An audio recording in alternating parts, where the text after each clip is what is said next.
दोस्तों नमस्कार। आज हम आप लोगों को होम्योपैथी के जन्मदाता सैमुअल हैनीमैन के जीवन का कुछ अंश प्रस्तुत कर रहे हैं। होम्योपैथी चिकित्सा प्रणाली के प्रवर्तक महात्मा हैनीमैन का जन्म अप्रैल 1755 में जर्मनी के एक नगर मेसन में हुआ था। बालक हैनीमैन के माता पिता बहुत ही गरीब थे, इसलिए उनका सारा बचपन गरीबी में ही कटा। बालक हैनीमैन के पिता पेशे से एक चित्रकार थे और बहुत मुश्किल से अपना तथा अपने परिवार का भरण पोषण कर पाते थे। यह वह समय था जब यूरोप महाद्वीप में पारस्परिक कलह के बादल छाए हुए थे तथा कला साहित्य इत्यादि में किसी देश की विशेष दिलचस्पी नहीं थी। यद्यपि बालक हैनीमैन के माता पिता गरीब और निर्धन थे, फिर भी उन्होंने हैनीमैन की शिक्षा में बाधा नहीं पड़ने दी। बालक हैनीमैन को भी विद्या से बहुत लगाव था और वो मन लगाकर पढ़ा करते थे। उस समय मेसन नगर में 2 ही गैर सरकारी स्कूल हुआ करते थे। बालक हैनीमैन ने अपनी बुद्धि, प्रखरता और परिश्रम के बल पर इनमें ही अपनी प्राथमिक शिक्षा प्राप्त की। हैनीमैन बाल्यावस्था में ही बहुत कुशाग्र और बुद्धिमान थे और 12 वर्ष की छोटी सी आयु में अपने साथियों को ग्रीक भाषा भी पढ़ाया करते थे। उनकी शिक्षा का यह सिलसिला 20 वर्ष की आयु तक चला। बालक हैनीमैन की प्रतिभा से उनके सभी शिक्षक बहुत ही प्रभावित थे। शिक्षा प्रेम के वशीभूत होकर उन्होंने परिवार छोड़ दिया। मेसन नगर छोड़कर वो लिप्जिंग चले आए। निर्धन पिता ने चलते समय उन्हें अपने कमाई की 20 थेलर हैनीमैन साहब को दिया। उस समय जर्मनी का एक सिक्का थेलर हमारे भारतीय 2 रुपये के बराबर होता था। इस प्रकार केवल सिर्फ 40 रुपये लेकर वो इस विराट संसार के सागर में कूद पड़े। बालक हैनीमैन से प्रभावित होने वालों में उदारमन हार्बर्ट ग्रेसपर्नर का नाम विशेष उल्लेखनीय है। पूर्व सरकारी संस्कारों के कारण बालक हैनीमैन का विशेष झुकाव चिकित्सा की तरफ हो गया। वो चाहते थे कि मनुष्यों की सेवा कर उन्हें स्वास्थ्य लाभ प्रदान करें। चिकित्सक पर्नर ने लिप्जिंग नगर के प्रमुख चिकित्सकों को बालक हैनीमैन की कई सिफारिश पत्र दिए, जिनमें उनकी कुशाग्रता का खास तौर पर उल्लेख था और उनसे सहायता करने की सिफारिश की। उस समय की चिकित्सा पद्धति बहुत ही अजीबोगरीब थी। वहाँ पर तत्कालीन चिकित्सा प्रणाली का कुछ उल्लेख कर देना सर्वथा उचित होगा। आज से 2500 वर्ष पूर्व जब रोमन सभ्यता का विस्तार शुरू हुआ, यूरोप के सभी देश अज्ञान और असभ्यता के अंधकार में डूबे हुए थे। किसी के बीमार होने पर नाना प्रकार के झाड़ फूंक और जादू टोना का सहारा लिया जाता था। यदि इतने पर भी रोगी ठीक नहीं होता था तो उसे लाइलाज घोषित कर दिया जाता था। आगे चलकर लाइलाज तथा सांगठिक रूप से बीमार रोगियों को अनेक प्रकार के तरीकों का सहारा लेकर जल्दी से जल्दी मार दिया जाता था ताकि ये और किसी को बीमारी ना लगे। इसी प्रकार के अज्ञानता पूर्ण वातावरण में हिप्पोक्रेटिस का जन्म हुआ, जिन्हें आधुनिक एलोपैथी का जन्मदाता माना जाता है। महात्मा हैनीमैन ने अपनी रचनाओं में जिस पुरानी चिकित्सा पद्धति का हवाला दिया, उसका अभिप्राय एलोपैथिक चिकित्सा प्रणाली से ही है। हिप्पोक्रेटिस की यह एलोपैथिक चिकित्सा प्रणाली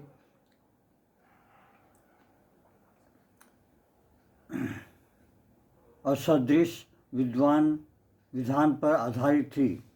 इस चिकित्सा प्रणाली के अंतर्गत रोगी का रोग पूरी तरह से नष्ट तो नहीं होता था, परंतु ऊपर से दब जाता था। उस समय इतना ही यूरोप के उन लोगों को एक चमत्कार प्रतीत होता था जो अज्ञान के अंधकार में डूबे हुए थे। धीरे धीरे इस अदृश्य विधान का काफ़ी विस्तार और प्रचार हो गया। इसमें औषधि उपचार और शल्य चिकित्सा दोनों ही शामिल थे। महात्मा हिप्पोक्रेटिस तथा उनके उपरांत होने वाले चिकित्सा रोगियों की चिकित्सा के सिलसिले में जो प्रयोग करने लगे तथा इस संबंध में उन्होंने जिन दवाओं का प्रयोग किया, उनके गुणों और प्रयोगों के बारे में जानकारी का संग्रह होने लगा। इसी प्रकार के लिखित विवरण ने प्रारंभ में ही मैथमेटिका का रूप धारण कर लिया था। काष्ठ औषधियों के बारे में उन्हें बहुत कुछ जानकारी थी, उन यूनानी पुस्तकों से प्राप्त हुई थी जिनका वह प्रयोग करते थे। ये वो समय था जब भारत पर विदेशी अतिताइयों के हमले हो रहे थे और इन हमलों के दौरान हुई लूट में बहुत से बहुमूल्य ग्रंथ भी यूरोपीय देश पहुंच गए। यूनानी चिकित्सा प्रणाली बहुत हद तक भारत के चरक ग्रंथों पर आधारित थी और कालांतर में एलोपैथिक चिकित्सा सिद्धांतों के अनुसार उनका उपयोग होने लगा। अनेक चिकित्सकों ने उक्त ग्रंथों में वर्णित औषधियों का प्रयोग बीमार व्यक्तियों पर किया और प्रयोग के दौरान औषधियों के जो गुण उनकी समझ में आए उनको लिपिबद्ध भी कर लिया गया। कुछ अधिक दूरदर्शिता और मेधावी चिकित्सकों ने औषधियों का प्रयोग पहले चूहों, बिल्लियों, कुत्तों तथा जीव जंतुओं पर किया तथा प्रयोग के दौरान उभरने वाले लक्षणों को लिपिबद्ध भी कर लिया। लेकिन औषधियों के वास्तविक तथा मानसिक लक्षणों तथा जीवनी शक्ति पर औषधियों के प्रयोग के बारे में वो सर्वथा अनभिज्ञ और अपरिचित रहे।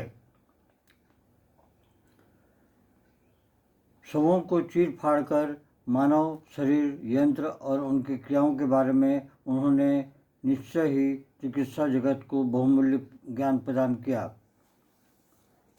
ये आज के चिकित्सकों के लिए बहुत ही उपयोगी सिद्ध हो रहा है, लेकिन साथ ही चीर फाड़ के दौरान दृष्टिगोचर होने वाले कीटाणुओं पर ही उन्होंने सूक्ष्म चिकित्सा प्रणाली आधारित कर ली और ये मानने लगे कि भौतिक कीटाणुओं के कारण ही सारे रोग पैदा होते हैं। इस सिद्धांत को मान्यता प्राप्त होते ही उस समय के सभी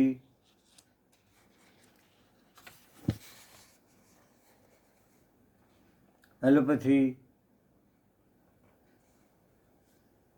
इन्हीं कीटाणुओं का अध्ययन और अनुसंधान करने में जुट गए। जैसे जैसे यह भ्रम फैलता गया कि एलोपैथी का गोरख धंधा भी उतना ही जटिल होता गया तथा उसका रूप मकड़ी के जाल की तरह फैलता चला गया। सर हैनीमैन ने अपनी किताब ऑर्गेनन में अनेक स्थानों पर इस तथ्य का हवाला दिया है। उस समय भी आज की तरह ही एलोपैथिक दवाओं का नुस्खों में दवाओं की मात्राएं इतनी अधिक होती थीं कि जीवनी शक्ति पर उनका दुष्प्रभाव पड़ने लगता था। इन दवाओं का कुप्रभाव इतना भयंकर और व्यापक होता था कि मूल रोग कुछ समय के लिए दब जाता था तथा रोगी को ऐसा मालूम पड़ने लगता था कि वह रोग से मुक्त हो गया है, लेकिन कुछ समय बाद रोग फिर इतनी भयंकरता के साथ उभर आता था कि रोगी के प्राणों पर ही आ बनती थी। आज भी लोगों को एलोपैथिक चिकित्सा के इन्हीं दुष्परिणामों का भुगतान करना पड़ रहा है। आज भी एलोपैथिक चिकित्सा विभिन्न रोगों के इलाज में जिन औषधियों का प्रयोग करते हैं उनके वास्तविक गुणों और क्रिया के बारे में वे पूरी तरह अनभिज्ञ रहते हैं। उस समय अनेक प्रकार और अनेक बातों के संबंध में चिकित्सकों को कोई जानकारी नहीं रहती थी। एलोपैथिक चिकित्सक ये नहीं बता सकते थे कि आरोग्य क्रिया किस प्रकार संपन्न होती है। वो केवल इतना समझते थे कि यदि रोगी को अनिद्रा रोग है तो अफीम जैसी मादक पदार्थों का प्रयोग करने से उसे नींद आ जाएगी। इसी प्रकार दर्द से व्याकुल रोगी को राहत देने के लिए उनके पास एकमात्र तरीका मादक दवाओं का प्रयोग कर उसे अचेतन कर देना रहता था। सैमुअल हनीवेल के चिकित्सा जगत में प्रवेश करने के समय एलोपैथिक चिकित्सा प्रणाली की संक्षिप्त में यही स्थिति थी। यदि महात्मा हनीमैन ने स्वयं को सदृश विद्वान की चिकित्सा का सर्वप्रथम प्रवर्तक या आविष्कारक माना है, परंतु उनका यह कथन पूरी तरह सही नहीं है, तो उनके इस दावे को पश्चिमी दुनिया में स्वीकार कर सकती है, परंतु भारतवासी इनके इस दावे को कभी स्वीकार नहीं कर सकते, क्योंकि भारत के प्राचीन आयुर्वेदिक ग्रंथों के समयिता तथा विषमोसम सूत्र रूप से वर्णित है तथा उस समय के भारतीय विद्वानों ने उनकी विशद व्याख्या भी की। यही नहीं, आयुर्वेद के ग्रंथों में शल्य चिकित्सकों का भी विस्तार से उल्लेख मिलता है।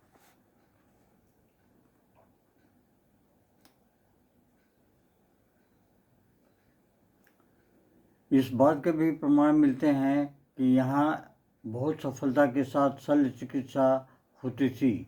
विदेशी आक्रमण के दौरान बहुमूल्य भारतीय ग्रंथ लूटकर जला दिए गए। जो बचे रहे वो किसी न किसी प्रकार पश्चिमी दुनिया में जा पहुँचे। इन्हीं ग्रंथों को पढ़कर पश्चिमी देशों के विद्वानों और चिकित्सकों ने शल्य चिकित्सा के क्षेत्र में इतनी अभूतपूर्व प्रगति की। लेकिन इतनी प्रगति हो जाने के बावजूद बहुत से विदेशी विद्वान और अनुसंधानकर्ता बिना किसी हिचक के स्वीकार करते हैं कि प्राचीन काल में भारत में जितनी सूक्ष्म शल्य चिकित्सा होती थी उतनी सूक्ष्म शल्य चिकित्सा आज भी संभव नहीं हो पाई है। तात्पर्य यह है कि भारत में अत्यंत प्राचीन काल से ही सदृश्य और अदृश्य चिकित्सा प्रणालियों बहुत ज़्यादा प्रचलित थी और सुरासार मिलाकर ही चिकित्सा होती थी। ये अवश्य सत्य है कि यूरोप में सदृश चिकित्सा विधान की स्थापना महात्मा हनीमैन ने की। यही कारण है कि उस समय एलोपैथिक चिकित्सकों ने महात्मा हनीमैन की अत्यंत कटु आलोचना की और उन पर हर प्रकार के तीखे प्रहार किए। स्वयं हनीमैन को ये पता न रहा हो कि भारत अत्यंत दीर्घकाल से चिकित्सा विधि प्रचलित रही है। महाशय हार्बर ग्रेग पर्नर एक सम्मानित व्यक्ति थे तथा वो बालक हनीमैन के प्रति बहुत ही कृतज्ञ थे और प्रभावित भी थे। उनका सिफारिश पत्र नवयुवक हनीमैन को लिपजिंग में बहुत काम आया। इस पत्र के सहारे वो लिपजिंग के अनेक प्रसिद्ध चिकित्सकों से शिक्षा प्राप्त करने में समर्थ हुए। कई वर्षों तक श्री हनीमैन लिपजिंग में ही चिकित्सा शिक्षा प्राप्त करते रहे। अनेक आर्थिक संकटों और परेशानियों को झेलते हुए नवयुवक हनीमैन ने अपना अध्ययन जारी रखा। चिकित्सा शास्त्र का अध्ययन करने के साथ साथ उन्होंने कई भाषाएं भी सीखी और अनुवाद इत्यादि के द्वारा अपनी जीविका चलाते रहे।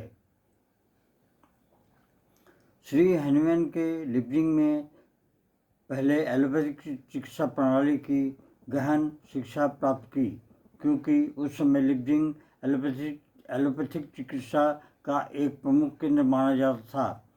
लेकिन एलोपैथिक चिकित्सा का सबसे बड़ा केंद्र उस समय वियना था और श्री हैनीमैन भी लिपजिंग में अपना अध्ययन समाप्त कर वियना जा पहुँचे। 9 माह तक वहाँ के विभिन्न अस्पतालों में रहकर व्यवहारिक चिकित्सा ज्ञान और अनुभव प्राप्त किया। इसी समय लियोपोल्ड नामक नगर में स्थित एक जनसेवी अस्पताल ने उनको बुलाया और वह बिना किसी संकोच के उस अस्पताल में चले गए ताकि गरीब लोगों की सेवा कर सकें। आज के लिए बस इतना ही। इसके बाद में मैं फिर से एक दूसरा सीरीज़ बनाऊंगा। जय हिंद, नमस्कार। Long live Hahnemann, long live homeopathy.